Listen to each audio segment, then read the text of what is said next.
Students हम discuss करेंगे important news के बारे में। First news is regarding the direct tax के पर्सपेक्टिव से है। स्टूडेंट्स फाइनेंस मिनिस्ट्री के द्वारा अपनी रिपोर्ट के अंदर बताया गया कि हमारी कंट्री के अंदर डायरेक्ट टैक्स का जो कलेक्शन है फाइनेंस ईयर 2023-24 के समय इंक्रीज हुआ है। अगर हम इंक्रीज का जो परसेंटेज है उसके पर्सपेक्टिव से डिस्कस करें तो 17.7% के आसपास जो डायरेक्ट टैक्स का जो कलेक्शन है उसके इंक्रीज के पर्सपेक्टिव से यहाँ पे डिस्कस किया गया। स्टूडेंट्स ये जो परसेंटेज है हमारे यूपीएससी के एग्जाम के पर्पज से नहीं इम्पोर्टेंट है। यूपीएससी के एग्जाम के पर्सपेक्टिव से आपको यहाँ पे इंफॉर्मेशन होना चाहिए डिफरेंट टाइप के जो टैक्सेज हैं उनमें से कौन से ऐसे टैक्स हैं जिनको कि हम डायरेक्ट टैक्स का जो कैटेगरी है उसके अंदर में रख सकते हैं। क्योंकि आप देखिए कि यूपीएससी के अंदर में आपसे इसी तरीके का जो क्वेश्चन है वो पूछ लिया जाएगा। आपको 2-3 टाइप के जो टैक्सेज हैं वो बता दिए जाएंगे। क्वेश्चन आपसे ये पूछा जाएगा कि इसमें कौन से ऐसे टैक्सेज हैं जिनको कि हम डायरेक्ट टैक्स का जो कैटेगरी है उसके अंदर में कैलकुलेट करते हैं। आप देखिए कि आपको यहाँ पे जीएसटी के पर्सपेक्टिव से भी इंफॉर्मेशन होना चाहिए। जीएसटी जिसको कि 2017 के समय इम्प्लीमेंट किया गया था वन नेशन वन टैक्सेशन के कॉन्सेप्ट के थ्रू में। तो जीएसटी के द्वारा जिन टैक्सेस को यहाँ पे सबमर्ज किया गया तो बेसिकली वो कौन से टैक्सेस हैं, क्या वो डायरेक्ट टाइप के टैक्सेस थे या इनडायरेक्ट टाइप के, उससे रिलेटेड आपको इन्फॉर्मेशन होना चाहिए। जो इन्फॉर्मेशन आपको पता है उसको आप कमेंट सेक्शन के अंदर बताना, ये आपका होमवर्क है जीएसटी के रिगार्डिंग में। स्टूडेंट्स यहाँ पे हम डायरेक्ट टैक्सेस का जो कलेक्शन है उसके पर्सपेक्टिव से डिस्कस करें तो आप देखिए कि जो पर्सनल इनकम टैक्स है उसके अंदर इंक्रीज यहाँ पे बताया गया। मींस पर्सनल इनकम टैक्स है वो भी यहाँ पे डायरेक्ट टैक्स का जो टाइप है उसी के रूप से हम कैलकुलेट करेंगे। इसके अलावा स्टूडेंट्स आप यहाँ पे देखिए कि जो सिक्योरिटी ट्रांजेक्शन टैक्स है, सिक्योरिटी ट्रांजेक्शन टैक्स है उसके अंदर इंक्रीज के पर्सपेक्टिव से भी डिस्कस किया गया है। उसको भी हम डायरेक्ट टैक्स का जो कैटेगरी है उसी के अंदर रखेंगे। इसके अलावा स्टूडेंट्स यहाँ पे कॉर्पोरेट टैक्स के पर्सपेक्टिव से डिस्कस किया गया है कि कॉर्पोरेट टैक्स के अंदर जो कलेक्शन है वो अगर हम कंपेयर करें पर्सनल इनकम टैक्स या सिक्योरिटी ट्रांजेक्शन टैक्स के साथ में तो इतना यहाँ पे जो कलेक्शन है वो इंक्रीज नहीं हुआ कॉर्पोरेट टैक्स के अंदर में। तो आप देखिए कि 3 टाइप के जो टैक्सेज है वो डायरेक्ट टैक्स का कैटेगरी के अंदर यहाँ पे बताए गए हैं। तो आप कमेंट सेक्शन के अंदर बताना अगर आपको और भी जो टाइप ऑफ डायरेक्ट टैक्सेज के बारे में पता हो तो इन्फॉर्मेशन को आप कमेंट सेक्शन के अंदर शेयर करना। नेक्स्ट अगर हम बात करें students 42nd constitution amendment act के पर्सपेक्टिव से हम रीड करते हैं काफ़ी बार। आप देखिए कि 42nd कॉन्स्टिट्यूशन अमेंडमेंट एक्ट के थ्रू में एक हमारा जो फंडामेंटल ड्यूटीज़ हैं, फंडामेंटल ड्यूटीज़ को कहाँ पे इंसर्ट किया गया है, आर्टिकल 51A के अंडर में आपको जो फंडामेंटल ड्यूटीज़ हैं वो देखने के लिए मिलती हैं। स्टूडेंट्स जो स्वर्ण सिंह कमेटी को कॉन्स्टिट्यूट किया गया था फंडामेंटल ड्यूटीज़ के रिगार्डिंग में, तो स्वर्ण सिंह कमेटी के द्वारा टैक्सेशन के रिगार्डिंग में भी एक ड्यूटी है जिसको कि रिकमेंड किया गया था। गवर्नमेंट के द्वारा उस ड्यूटी को इम्प्लीमेंट नहीं किया गया बट स्वर्ण सिंह कमेटी का रिकमेंडेशन के अंदर में आपको टैक्सेशन के रिगार्डिंग में एक रिकमेंडेशन देखने के लिए मिलता है ड्यूटी के पर्सपेक्टिव से कि इस फंडामेंटल ड्यूटी को भी हमारे कंट्री के अंदर इम्प्लीमेंट किया जाए। पर गवर्नमेंट के द्वारा उसको इम्प्लीमेंट इस वजह से नहीं किया गया कि हमारे कंट्री के अंदर में जो पर्सनस हैं उनके द्वारा जो टैक्सेशन है वो लार्जर स्केल के ऊपर नहीं पे किया जाता है। इसी वजह से आप देखिए कि गवर्नमेंट के द्वारा उसको नहीं इम्प्लीमेंट किया गया था। नेक्स्ट अगर हम बात करें स्टूडेंट्स एडमिनिस्ट्रेशन के रिगार्डिंग में है, आप देखिए कि इलेक्शन का जो फर्स्ट फेज है उसके अंदर में स्पेशली कुछ एरियाज है जहाँ पे वोटिंग का जो परसेंटेज है वो काफ़ी कम देखने के लिए मिला है। तो उसी के रिगार्डिंग में यहाँ पे शो किया गया है कि बेसिकली जो एडमिनिस्ट्रेटिव ऑफिसर्स हैं जिनके द्वारा इलेक्शन को मैनेज किया जाता है उनके द्वारा इस तरीके का जो कैंपेनिंग है वो कैरी आउट किया जाता है। बोर्ड्स के ऊपर में, दीवारों के ऊपर में इस तरीके से जो फोटोज हैं वो लगाई जाती हैं जिससे कि वोटर्स का जो पार्टिसिपेशन है वो इंक्रीज हो इलेक्शन प्रोसेस के दौरान में। आप देखिए कि इलेक्शन से रिलेटेड जो ऑफिसर्स हैं उनके द्वारा जो स्वीप का जो प्रोग्राम है उसको भी चलाया जाता है ग्रास रूट लेवल के ऊपर में कि स्वीप के प्रोग्राम के थ्रू में यहाँ पे वोटर्स का जो पार्टिसिपेशन है उसको इंक्रीज करवाया जा सके। आपको एक नोटा का जो कॉन्सेप्ट है उसके बारे में भी आपको इन्फॉर्मेशन होना चाहिए। 2017 के समय जब सुप्रीम कोर्ट के द्वारा PUCL versus union of India case के अंदर इसको इम्प्लीमेंट किया गया था तो उसका मेन मोटिव क्या था? मेन मोटिव यही था कि जो पीपल्स का जो पार्टिसिपेशन है वो यहाँ पे इंक्रीज हो। क्योंकि आप देखिए कि काफ़ी सारे पर्सन्स इस वजह से भी अपना जो वोट है वो कास्ट नहीं करते हैं क्योंकि उनको देखने के लिए मिलता है कि जो पॉलिटिकल पार्टीज के द्वारा जो कैंडिडेट यहाँ पे चूज किए गए हैं वो उनके पसंद के नहीं हैं। तो यहाँ पे पार्टिसिपेशन को इंक्रीज करने के रिगार्डिंग में ही नोटा का जो कॉन्सेप्ट है वो भी आपको देखने के लिए मिलता है। क्या स्टूडेंट्स नोटा अगर किसी इलेक्शन के अंदर में हाईएस्ट वोट यहाँ पे सिक्योर करता है तो क्या ओवरऑल रिजल्ट के ऊपर उसका जो इम्पैक्ट है वो देखने के लिए मिलेगा? सपोज कीजिए किसी कॉन्स्टिट्यूएंसी के अंदर में 2 लाख वोट्स हैं वो यहाँ पे कास्ट होते हैं। 2 लाख वोट्स के अंदर में नोटा के द्वारा 1 लाख वोट है उनको सिक्योर किया जाता है, और रेस्ट जो 1 लाख वोट्स यहाँ पे बचे हैं वो काफ़ी सारे कैंडिडेट्स के अंदर में किसी के पास 20,000 है, किसी के पास 60,000 है, इस तरीके से वोट्स आपको देखने के लिए मिलेंगे। तो आप देखिए क्या नोटा वहाँ पे कुछ इम्पैक्ट देखने के लिए मिलेगा ओवरऑल रिजल्ट के ऊपर में? तो स्टूडेंट्स कोई भी इम्पैक्ट आपको नहीं देखने के लिए मिलता है नोटा के रिगार्डिंग में, अगर नोटा भी यहाँ पे हाईएस्ट वोट है उसको सिक्योर करता है। नेक्स्ट अगर हम बात करें स्टूडेंट्स, यहाँ पे इलेक्शन का जो पार्टिसिपेशन है उसके फर्स्ट फेज के रिगार्डिंग में हमने रीड किया। आप देखिए कि फर्स्ट फेज के अंदर बेसिकली जो वोटिंग का जो परसेंटेज है वो क्यों कम देखने के लिए मिला था कुछ एरियाज के अंदर में। एक तो स्टूडेंट्स आपको यहाँ पे समर का जो समय है, समर काफ़ी ज़्यादा है, टेम्परेचर काफ़ी हाई है कुछ एरियाज के अंदर में, इस वजह से भी आपको कम लोगों का जो पार्टिसिपेशन है वो देखने के लिए मिलता है। नेक्स्ट अगर हम बात करें स्टूडेंट्स, यहाँ पे जो लोकसभा का जो कॉन्स्टिट्यूएंसी है काफ़ी बड़ा हुआ करता है, तो काफ़ी सारे रूरल एरियाज के अंदर में आपको देखने के लिए मिलेगा कि जो पर्सन इलेक्शन को जो कंटेस्ट करते हैं उन्हीं के द्वारा वोटर्स का पोलिंग बूथ के लिए पहुंचने का जो अरेंजमेंट है वो कैरी आउट किया जाता है। तो पोलिंग बूथ ये बेसिकली कॉन्स्टिट्यूएंसी काफ़ी बड़ा होने की वजह से काफ़ी बड़ा होता है, 100 किलोमीटर से लेकर 200 किलोमीटर तक का एरिया है वो देखने के लिए मिलता है काफ़ी सारी कॉन्स्टिट्यूएंसीज के अंदर में आपको। तो आप देखिए कि यहाँ पे जो कैंडिडेट इलेक्शन को जो कंटेस्ट कर रहा है उसके लिए कंप्लीट कॉन्स्टिट्यूएंसी को मैनेज करना इम्पॉसिबल है। इम्पॉसिबल होने की वजह से इस तरीके का जो आपको देखिए कि वोटर्स का जो पार्टिसिपेशन है उसके ऊपर भी इम्पैक्ट आपको देखने के लिए मिलता है। नेक्स्ट अगर हम बात करें स्टूडेंट्स एवियन इन्फ्लुएंजा के बारे में है, आप देखिए कि एवियन इन्फ्लुएंजा के बारे में रीड करें उससे पहले हम यहाँ पे इलेक्शन प्रोसेस के रिगार्डिंग में ही रीड करते हैं। सूरत के पर्सपेक्टिव से एक न्यूज है। सूरत के अंदर में जो कांग्रेस के जो कैंडिडेट थे उनका नॉमिनेशन पेपर है उसको रिटर्निंग ऑफिसर के द्वारा कैंसिल कर दिया गया है, रिजेक्ट कर दिया गया है। क्यों रिजेक्ट किया गया स्टूडेंट्स? आप देखिए कि जो इलेक्शन को जो कंटेस्ट करने वाला जो पर्सन है उसके द्वारा 3 यहाँ पे जो प्रपोजर्स हैं उनके साइन आपको देखने के लिए मिलेंगे। जिस कॉन्स्टिट्यूएंसी से इलेक्शन को कंटेस्ट करते हैं वहाँ के 3 कैंडिडेट्स 3 पर्सन ऐसे होने चाहिए जिनका नेम वहाँ का वोटर लिस्ट के अंदर में है। उनके 3 प्रपोजर के रूप से उनके साइन आपको देखने के लिए मिलते हैं। हर एक कैंडिडेट हर एक इलेक्शन के अंदर में ये जो प्रोसेस है वो डिफरेंट है। आप देखिए कि प्रेसिडेंट का जो इलेक्शन है, प्रेसिडेंट के इलेक्शन के अंदर में जो प्रोपोजर्स हैं वो कितने हुआ करते हैं, ये तो आपका जो बेसिक पॉलिटी का बुक है उसके अंदर भी लिखा हुआ है, तो आप कमेंट सेक्शन के अंदर बताना, ये आपका होमवर्क है कि प्रेसिडेंट के इलेक्शन के अंदर जो प्रपोजर्स का जो संख्या है वो कितना होना जरूरी है। तो आप देखिए कि जो 3 प्रपोजर्स थे उनके साइन यहाँ पे किए गए थे, बट उन प्रपोजर्स के द्वारा रिटर्निंग ऑफिसर को लेटर सबमिट किया गया कि उनके द्वारा किसी भी तरीके से यहाँ पे जो साइन है वो नहीं किए गए हैं उनके नॉमिनेशन पेपर के ऊपर में।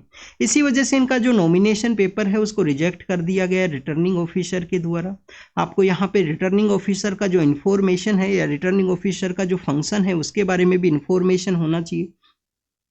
आप देखिए कि रिटर्निंग ऑफिसर के द्वारा जो नॉमिनेशन पेपर्स हैं उनको एक्सेप्ट भी किया जाता है। कोई इंडिविजुअल पर्सन अगर यहाँ से कंटेस्ट करता है, इंडिविजुअल के अलावा आप देखिए कोई पॉलिटिकल पार्टी से रिलेटेड पर्सन कंटेस्ट करता है, तो सभी के जो नॉमिनेशन पेपर्स हैं उनको एक्सेप्ट किया जाता है रिटर्निंग ऑफिसर के द्वारा। एक टाइम पीरियड आपको देखने के लिए मिलेगा। नेक्स्ट आप देखिए कि जो नॉमिनेशन पेपर्स हैं उनका स्क्रूटनाइज किया जाएगा, उनको चेक किया जाएगा। अगर उनमें कोई मिस्टेक है, कोई स्मॉल एरर्स है, तो उसको करेक्शन की रिगार्डिंग में कैंडिडेट को बुलाया जाता है कि आप इसको करेक्ट कीजिए। बट आप देखिए कि कोई मेजर एरर है रिगार्डिंग द उनका कोई नॉमिनेशन पेपर के अंदर प्रपोजर्स उनके द्वारा नहीं लिखे गए हैं, जो प्रपोजर्स उनके द्वारा बताए गए हैं वो कम्प्लीटली फेक प्रपोजर्स हैं, तो उस समय में उनका जो नॉमिनेशन पेपर है उसको रिजेक्ट कर दिया जाता है। कुछ समय आपको यहाँ पे देखने के लिए मिलेगा कि जो इंडिविजुअल पर्सन से जो कंटेस्ट करते हैं, इंडिविजुअल पर्सन जो कंटेस्ट करते हैं उनको इलेक्शन का जो सिंबल है वो भी रिटर्निंग ऑफिसर के द्वारा ही यहाँ पे सबमिट किया बताया जाता है कि ये आपका जो सिंबल है वो रहेगा इलेक्शन के दौरान में। तो student this is all the information nomination paper के बारे में है। इलेक्शन प्रोसेस के पर्सपेक्टिव से सूरत के बारे में आपको एक जानकारी होना चाहिए। सूरत वैसे तो डायमंड सिटी की वजह से जाना जाता है, हमारी कंट्री के अंदर में डायमंड का जो पॉलिशिंग का वर्क है वो देखने के लिए मिलता है। कटिंग एंड पॉलिशिंग का जो वर्क है इंडिया के अंदर सूरत के अंदर ही आपको देखने के लिए मिलेगा। इसके अलावा सूरत के बारे में आपको जानकारी होना चाहिए कि 1907 का जो कांग्रेस सेशन है उसका भी सेशन है वहीं पे ऑर्गेनाइज करवाया गया था।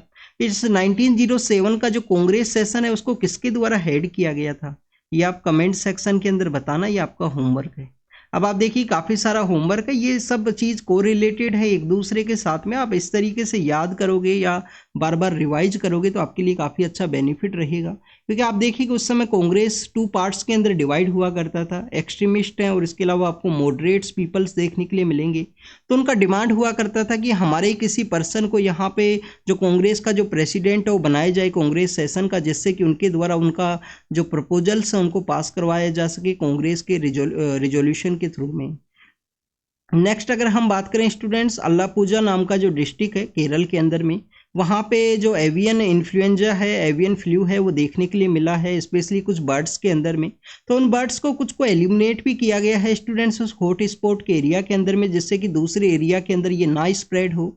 अगर हम बात करें स्टूडेंट्स एवियन इन्फ्लुएंजा के बारे में, तो इसको H5N1 के नाम से भी जानते हैं, या इसको बर्ड फ्लू का जो नाम है वो भी दिया गया है, H5N1 के नाम से भी जानते हैं।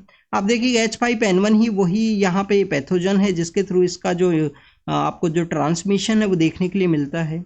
नेक्स्ट अगर हम बात करें 2019 के समय हमारी कंट्री को जो एनिमल्स के रिगार्डिंग में जो एक ऑर्गेनाइजेशन है जिसका कि एब्रीविएशन के रूप से हम OIE के रूप से उसको डेजिग्नेट करते हैं, आप देखिए कि उनके द्वारा इंडिया को जो बर्ड फ्लू है उससे फ्री का जो स्टेटस है वो दे दिया गया था।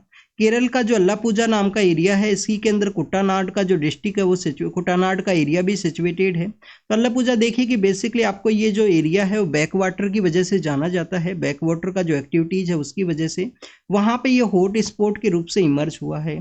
क्या स्टूडेंट्स इसका जो ट्रांसमिशन है वो ह्यूमंस के अंदर भी ट्रांसमिट हो सकता है, एवियन इन्फ्लुएंजा है जो स्टूडेंट्स ह्यूमंस के अंदर जो ट्रांसमिशन है वो भी पॉसिबल है। तो इसी वजह से इसको यहाँ पे हॉट स्पॉट को रेगुलेट किया गया है लोकल अथॉरिटीज़ के द्वारा।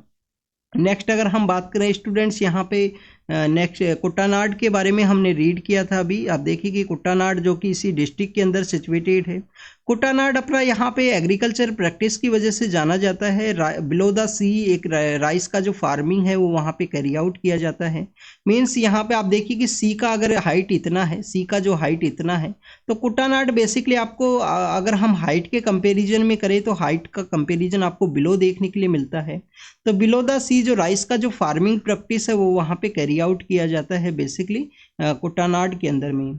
नेक्स्ट अगर हम बात करें ट्रेन के एक्सीडेंट के पर्सपेक्टिव से है, आप देखिए कि आंध्र प्रदेश के अंदर जो ट्रेन का एक्सीडेंट है अक्टूबर के मंथ के समय देखने के लिए मिला था। तो उसके अंदर कुछ टेक्निकल एरर्स के बारे में बताया गया है कि जो स्टेशन के स्टाफ हैं उन्हीं का कुछ फॉल्ट है, उस रिपोर्ट के अंदर बताया गया, जिसको कि एग्जामिन किया गया था एक कमेटी के द्वारा। तो स्टूडेंट्स आपको यहाँ पे ट्रेन एक्सीडेंट्स के बारे में पता होना चाहिए। लास्ट ईयर जो बालासोर के ऊपर में जो ट्रेन एक्सीडेंट देखने के लिए मिला था, जिसके अंदर में आप देखिए कि कवच पोर्टल है, कवच का जो उस समय इम्प्लीमेंट अगर हुआ करता था उस एक्सीडेंट को रोका जा सकता था, जो ट्रेन का जो कोलिजन है। तो आपको उस समय जो कवच है वो काफ़ी बार न्यूज़ के अंदर देखने के लिए मिला था। कवच के बारे में आपको ज़रूर से पता होना चाहिए। आपको इन्फॉर्मेशन यहाँ पे रेलवे बोर्ड के पर्सपेक्टिव से भी होना चाहिए। 1921 के समय जो रेलवे बोर्ड है उसको सेटअप किया गया था। रिसेंटली रेलवे बोर्ड को जो हेड किया गया है एक वुमेन ऑफिसर के द्वारा उसको हेड किया गया है। तो फर्स्ट टाइम जो रेलवे बोर्ड है उसका जो आपको जो ऑर्गेनाइजेशन हेड है वो बेसिकली आपको वुमेन ऑफिसर के थ्रू देखने के लिए मिलता है। नेक्स्ट अगर हम बात करें स्टूडेंट्स रेलवे के ही पर्सपेक्टिव से, तो काफ़ी बार हम रेलवे बजट के बारे में रीड करते हैं। स्टूडेंट्स 1921 के समय रेलवे बजट को सेपरेट कर दिया गया था जनरल बजट के साथ में।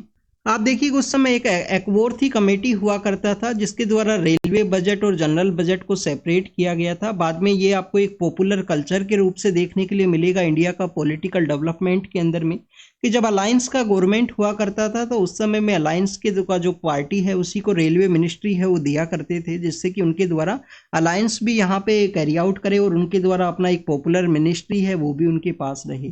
आप देखिए कि 2015-16 के समय में विवेक देबोराय कमेटी आती है। विवेक देबोराय कमेटी के द्वारा इस रेलवे बजट को और यहाँ पे अगर हम बात करें जो जनरल बजट है उसको मर्ज कर दिया गया है। दोबारा से आपको एक ही बजट है जो प्रोसेस देखने के लिए मिलता है। नेक्स्ट अगर हम बात करें स्टूडेंट्स यहाँ पे IMF का जो रिपोर्ट है उसके पर्सपेक्टिव से डिस्कस किया गया है।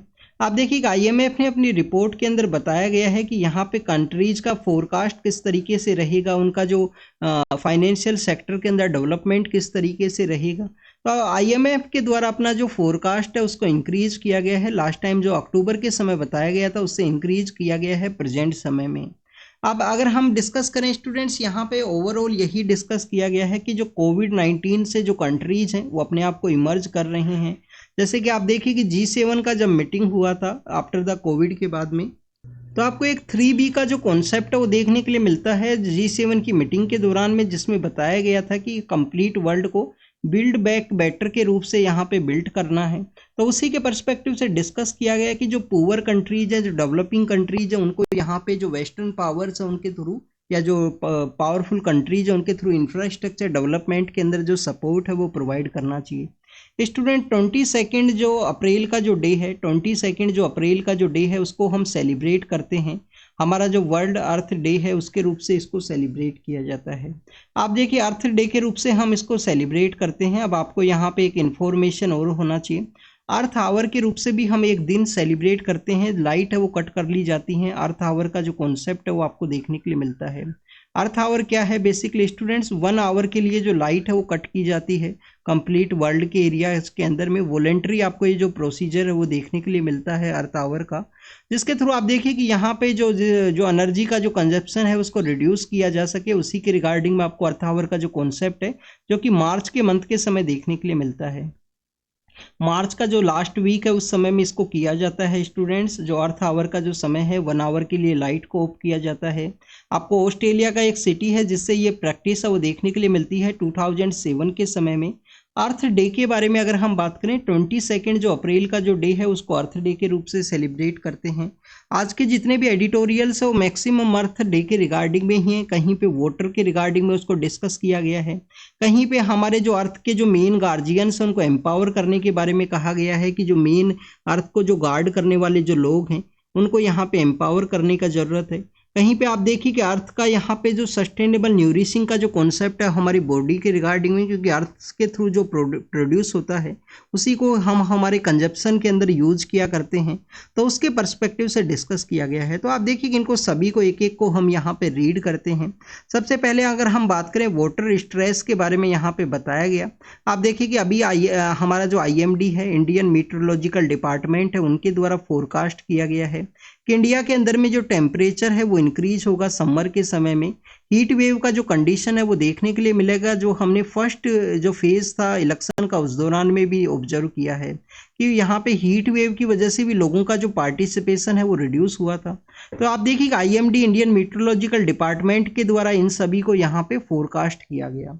अगर हम बात करें रिसेंट वाटर के रिगार्डिंग में जो डेवलपमेंट है, तो आपको बेंगलोर नाम का जो सिटी है उसके अंदर वाटर का जो स्ट्रेस का जो सिचुएशन है वो क्रिएट हुआ है, वो आपको देखने के लिए मिलता है। तो आप देखिए कि एक तरफ वाटर का इतना प्रॉब्लम है, IMD के द्वारा हीट वेव जो समर का जो पीक है उस सभी के बारे में बताया गया है।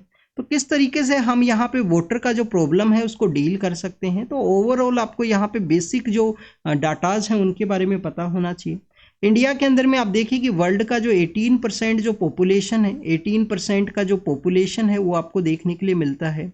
इसके अलावा स्टूडेंट्स अगर हम बात करें इंडिया के अंदर में जो टोटल सरफेस एरिया है वर्ल्ड का, जो आपको 2.4% के आसपास जो सरफेस एरिया है वो इंडिया का जो लैंड है उसके द्वारा कवर किया जाता है।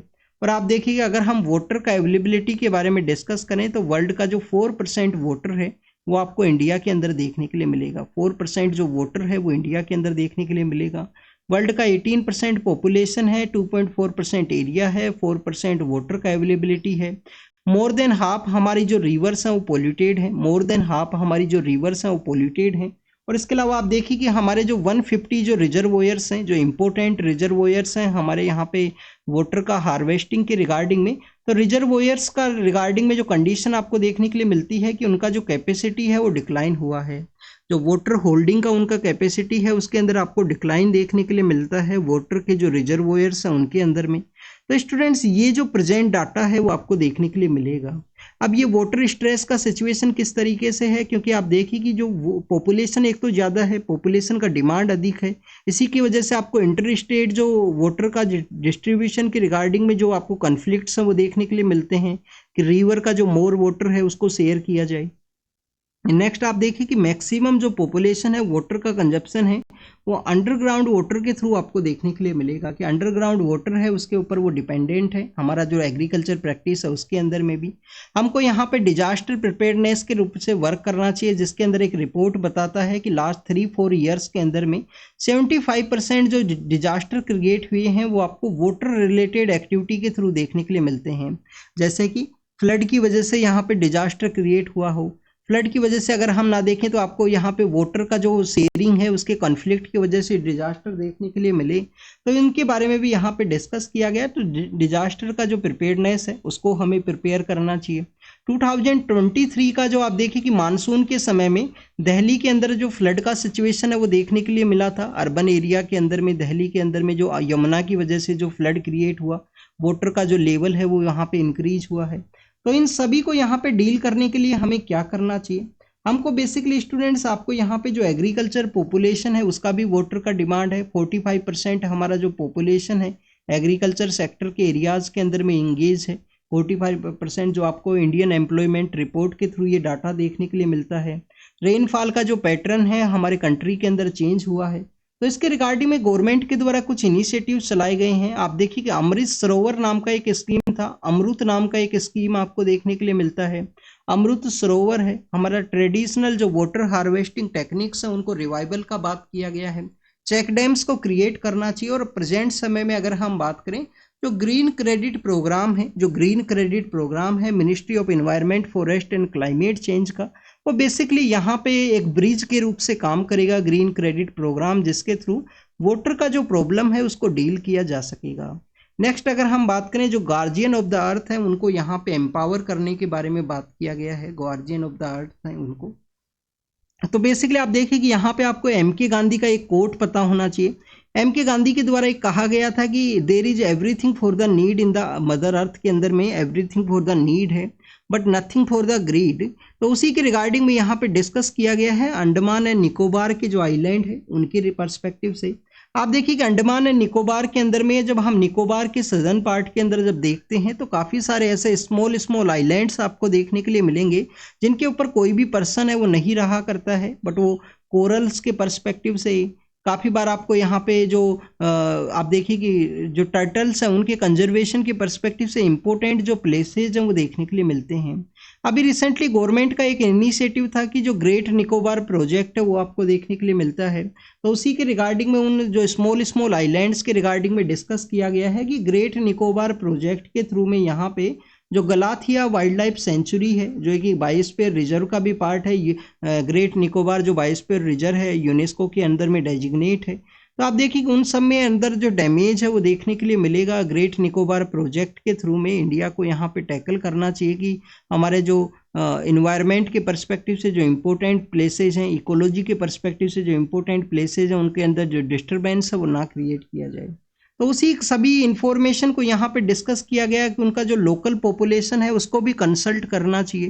जो लोकल पॉपुलेशन उस निकोबार आइलैंड के ऊपर पाया जाता है उनसे भी कंसल्ट करना चाहिए ministry of environment forest and climate change के द्वारा, जिससे कि यहाँ पे जो बेटर वे में जो प्रोजेक्ट है उसको इम्प्लीमेंट किया जा सके, उनका जो लाइफ के ऊपर में कोई इम्पैक्ट है वो ना देखने के लिए मिले। नेक्स्ट अगर हम बात करें अर्थ का जो हमारी बॉडी के न्यूरिशिंग के रिगार्डिंग में डिस्कस किया गया है, तो स्टूडेंट्स यहाँ पे छत्तीसगढ़ के पर्सपेक्टिव से जो मिलेट्स को जिस तरीके से प्रोड्यूस किया गया उसके बारे में बताया गया है। आप देखिए कि गोदावरी डेल्टा का जो फोटो है वो शो किया गया है एग्रीकल्चर प्रोस्पेरिटी के रिगार्डिंग में।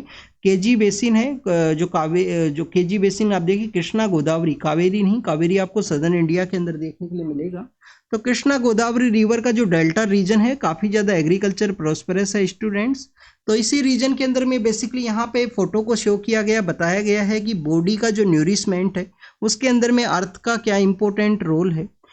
Students you can go through the कि जो हेल्थ के जो डाटाज हैं प्रेजेंट समय में उसके थ्रू में, क्योंकि आपको काफ़ी सारा जो स्टंटिंग है, वेस्टिंग है, अंडर न्यूरिशमेंट है, अंडर वेट का जो सिचुएशन है वो देखने के लिए मिलता है। तो इसको न्यूरिश करने के लिए जितना भी प्रोड्यूस किया जाता है, जो एग्रीकल्चर प्रोड्यूस है वो आपको मदर अर्थ के थ्रू ही देखने के लिए मिलेगा, डिफरेंट डिफरेंट सीरियल्स के थ्रू में, डिफरेंट डिफरेंट मिलेट्स के रूप से। हमको यहाँ पे जो मिलेट्स हैं that is more important for our body, जो हमारी न्यूट्रिशनल डिमांड है उसको फुलफिल करने के रिगार्डिंग में। न्यूट्रिशनल डिमांड के अलावा आप देखिए कि प्रेजेंट समय का जो फूड कंजप्शन है उसके थ्रू आपको जो टू मच कार्बोहाइड्रेट्स हैं वो देखने के लिए मिलते हैं। तो उस फूड का जो पैटर्न है, फूड का जो कंजप्शन पैटर्न है, उसको भी डाइवर्सिफाई करने के रिगार्डिंग में जो मिलेट्स हैं वो काफ़ी ज़्यादा इंपॉर्टेंट है। तो कैसे ही जो मदर अर्थ है उसको सस्टेन किया जा सकता है, हमारी जो बॉडी का जो न्यूरिशमेंट है, बॉडी का जो डेवलपमेंट है उसके रिगार्डिंग में, तो उसके पर्सपेक्टिव से यहाँ पे डिस्कस किया गया है। छत्तीसगढ़ का जो मिलेट्स का जो एग्जाम्पल है वो भी यहाँ पे बताया गया है। जो प्रॉब्लम्स हैं उनको बारे में ऑलरेडी हमने डिस्कस किया है। नेक्स्ट अगर हम बात करें स्टूडेंट, कश्मीर के अंदर जो कारपेट का जो डेवलपमेंट है उसके बारे में है कि कश्मीर के अंदर में जो कारपेट का जो डेवलपमेंट है वो किस तरीके से यहाँ पे हुआ है। आप देखिए कि कसान नाम का एक सिटी है, कहाँ पे है, ईरान के अंदर में। ईरान का जो कसान नाम का जो सिटी है, कासन के नाम से भी उसको जानते हैं। आप देखिए कि ये जो सिटी है वो न्यूज़ के अंदर में था जनवरी के समय में। जनवरी के समय क्यों न्यूज़ के अंदर में था? कसन नाम का जो सिटी है वहाँ पे एक ब्लास्ट है वो देखने के लिए मिला था स्टूडेंट्स, ब्लास्ट हुआ था। उसके बाद में ईरान का जो अथॉरिटीज़ है उनके द्वारा सिस्तान बलूचिस्तान के एरिया से उनके द्वारा अटैक किया गया था पाकिस्तान के बलूचिस्तान के अंदर में।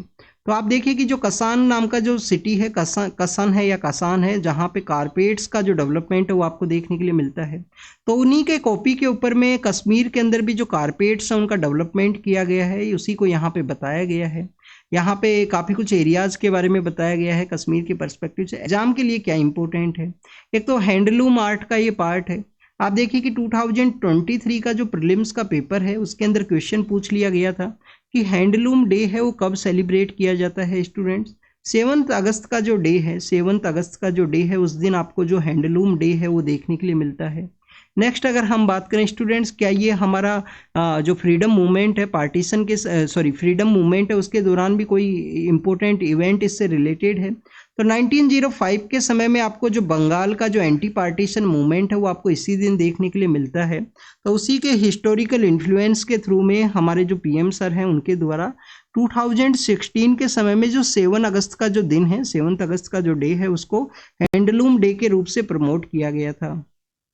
नेक्स्ट अगर हम बात करें अर्थ डे के रिगार्डिंग में ही यहाँ पे डिस्कस किया गया है रिन्यूएबल एनर्जी का जो चैलेंज है उसको किस तरीके से टैकल किया जाए। रिन्यूएबल एनर्जी के रिगार्डिंग में यहाँ पे बताया गया है कि इंडिया के काफ़ी कुछ एरिया के अंदर में आपको रिन्यूएबल एनर्जी के जो प्रोडक्ट्स हैं वो देखने के लिए मिलते हैं। 214 स्क्वायर किलोमीटर का एरिया है वो बताया गया है। 214 स्क्वायर किलोमीटर के एरिया के अंदर में आपको रिन्यूएबल एनर्जी के जो प्रोजेक्ट्स हैं वो देखने के लिए मिलेंगे। अगर हम सोलार प्रोजेक्ट्स के बारे में बात करें तो राजस्थान के अंदर बाडला नाम का एक एरिया है जहां पे आपको सोलार पार्क देखने के लिए मिलता है। पावागढ़ नाम का एरिया है कर्नाटक के अंदर में, वहाँ पे भी आपको एक सोलार का काफ़ी बड़ा प्रोजेक्ट है वो देखने के लिए मिलता है। तो अगर हम ओवरऑल इस एरिया को यहाँ पे देखें तो स्टूडेंट्स हमारा जो तमिलनाडु स्टेट है, तमिलनाडु स्टेट का जो हाफ एरिया है हमारे कंट्री के अंदर जितना भी रिन्यूएबल एनर्जी के जो प्रोजेक्ट्स हैं वो आपको यहाँ पे हाफ तमिलनाडु का एरिया कवर कर सकें, हाफ जो ज्योग्राफी है उसको कवर कर सकें, इतने एरिया के अंदर में टोटल जो प्रोजेक्ट्स हैं वो देखने के लिए मिलते हैं। तो यहाँ पे डिस्कस ये किया गया है कि प्रेजेंट समय में हमको मिटिगेट करना है, हमको एनर्जी का जो ट्रांजिशन फेज है उसको अचीव करना है। कैसे हम एनर्जी का जो ट्रांजिशन फेज है उसको अचीव कर सकें, उसके चैलेंजेस के बारे में यहाँ पे बताया गया है। काफ़ी बार हम यहाँ पे स्टूडेंट्स ग्रेट इंडियन बस्टर्ड है, जो गोडावन नाम का जो पक्षी है, जो राजस्थान का स्टेट बर्ड है, उसके पर्सपेक्टिव से भी हम रीड करते हैं काफ़ी बार यहाँ पे कि उसका जो प्रेजेंस है डेजर्ट नेशनल पार्क के अंदर में है और वहाँ पे जो पावर का जो ट्रांसमिशन लाइंस हैं उनको अंडरग्राउंड करने के रिगार्डिंग में सुप्रीम कोर्ट का एक जजमेंट आपको देखने के लिए मिलता है। उसी जजमेंट के रिगार्डिंग में आप देखिए कि आर्टिकल 21 और 24 के रिगार्डिंग में एक सुप्रीम कोर्ट के द्वारा फंडामेंटल राइट का पार्ट माना गया है कि हर एक पर्सन को राइट है कि एडवर्स क्लाइमेटिक कंडीशन है उससे वो बेटर लाइवलीहुड है उसको यहाँ पे अचीव करे। वाटर का जो प्रॉब्लम है, ज़मीन का जो प्रॉब्लम है उसको हैंडल कैसे किया जाए, हमारी जो फ्यूचर जनरेशन है, क्योंकि आप देखिए कि फ्यूचर जनरेशन है उनको भी आपको कंटिन्यूस प्रिपेयर करना है। तो यहाँ पे स्कूल एजुकेशन के अंदर में इन सब चीज़ों को ऐड करने के पर्सपेक्टिव से बताया गया है। काफ़ी बार आपको एग्रीकल्चर के रिगार्डिंग में भी डिमांड आपको देखने के लिए मिलती है कि एक सब्जेक्ट को बनाया जाए स्कूल एजुकेशन से रिलेटेड, जो चिल्ड्रंस हैं उनको बेसिकली एग्रीकल्चर का जो कोई खेत है उसके अंदर में विजिट करवाया जाए, उनको समझाया जा सके कि यहाँ पे किस तरीके से जो प्रोड्यूस है वो हुआ करता है। तो स्कूल एजुकेशन का ग्रास रूट ग्रासरूट लेवल के साथ में जो कोलोब्रेशन है उसके बारे में यहाँ पे डिस्कस किया गया। वाटर का कंजर्वेशन के रिगार्डिंग में, ज़मीन का जो डिग्रेडेशन है उसको किस तरीके से अचीव करना है, उन सभी को यहाँ पे क्लासरूम एजुकेशन को कन्वर्ट करने के बारे में बात किया गया, कनेक्ट करने के बारे में बात किया गया है। कसोवा नाम का जो एरिया है, कोसोवा नाम का जो एरिया है वो न्यूज़ के अंदर में है। आप देखिए कि लास्ट ईयर भी ये न्यूज़ के अंदर में था, वहाँ पे इलेक्शन की वजह से न्यूज़ के अंदर है। इस वजह से लास्ट ईयर अगर हम बात करें स्टूडेंट, जून के मंथ के समय आपको एक फ्रेंच ओपन नाम का जो टूर्नामेंट है वो देखने के लिए मिलता है टेनिस के अंदर में। तो आप देखिए कि फ्रेंच ओपन के दौरान में जो सर्बिया के एक प्लेयर हैं नोवाक जोकोविच आपको देखने के लिए मिलेंगे। उनके द्वारा बेसिकली मैच के बाद में ऐसा लिख दिया गया था कि Kosovo is not far from the heart of the Serbia. Basically ये वो एरिया है जहाँ पे आप देखिए कि कभी ये सर्बिया का पार्ट हुआ करता था, सर्बिया से फिर ये अलग होता है 2008 के समय में। ये कसोव नाम का जो एरिया है वो आपको देखने के लिए मिलता है।